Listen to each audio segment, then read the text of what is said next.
May mga exciting na pangyayari tayo ngayon.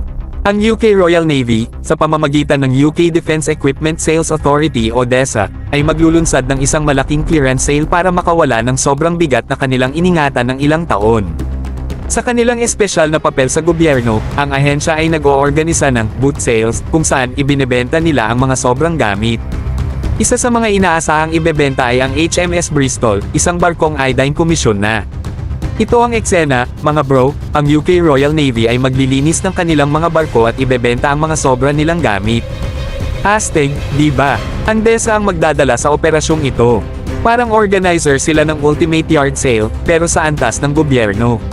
Espesyal sila sa pagbebenta ng mga sobra sa kagamitan, at handa silang ipakita ang kanilang husay sa pagbebenta. At ang highlight ng clearance extravaganza na ito ay walang iba kundi ang bantog na HMS Bristol. Ang barkong ito na iodine komisyon na may kahangahangang kasaysayan at mga kwento ng pakikipagsapalaran sa karagatan, ay malapit ng ibenta.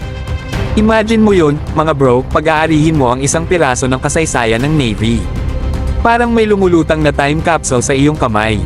Pero teka, mga bro, hindi lang ito simpleng kwento. Hindi lang ang UK Royal Navy ang gumagawa ng puwang para sa mga bagong simula, kundi binubuksan din nila ang pintuan para sa iba na sumali sa maritimong pamana.